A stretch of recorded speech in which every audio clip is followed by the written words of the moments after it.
Okay, so what we need to do now is we need to give the animator some way to control this that's more purposeful. So I'm going to go ahead and parent this cluster to the group 2. I don't need to see the shape nodes anymore, so we can clean this view up a little bit. And I need to have a main control. So I'll use my ball group control as my main control. So I'm going to go ahead and create a circle for it, kind of what I like to use.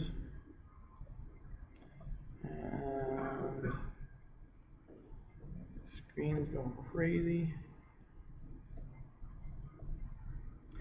Okay, and rename this to ball_anim,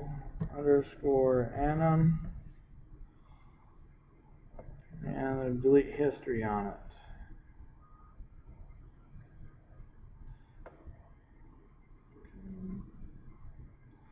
Now I'm going to drag that under the ball, and I'm going to grab the ball in group 2 and parent that to the ball anim. Now I have an anim for the ball.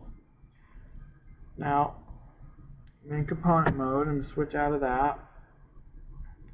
And now that I have a method to control this lattice, I don't need that lattice to be visible anymore. It'll just be in the way, and if somebody can grab it, they will, and it'll mess it up. So all I do is select it and hit Control H to hide it. Okay.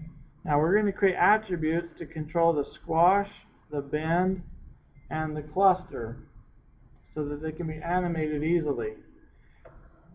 So to do that, I'm going to select the ball anim, and there's a couple ways you can do this. You can just go to Edit, Add Attribute, and at the top, this is going to be a lengthy description because who knows what kind of attribute you're going to need in the future. But basically, this is your long name. And if you use something called camel case, meaning you start out lowercase, so I'll call this squash,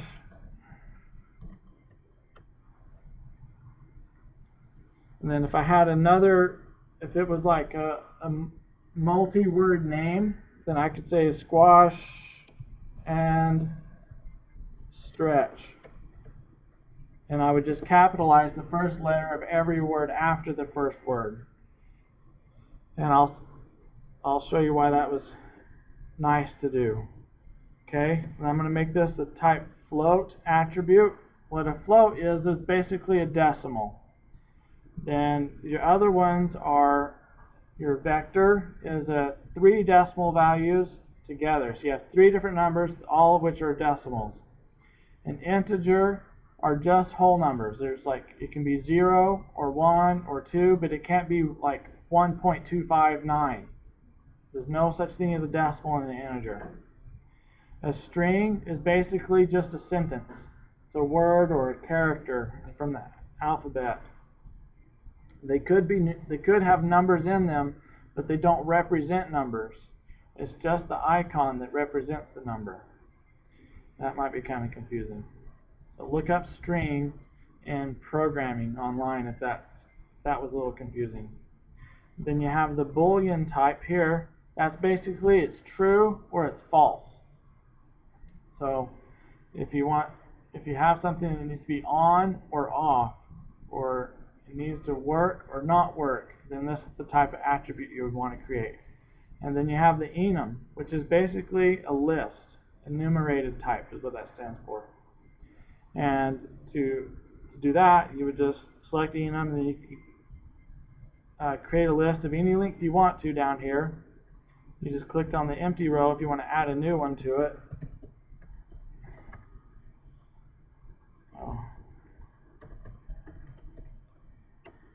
And then I have a list of 3 things now. But that's not the one we want. We just want to do float. And I like to put a minimum and a maximum in here.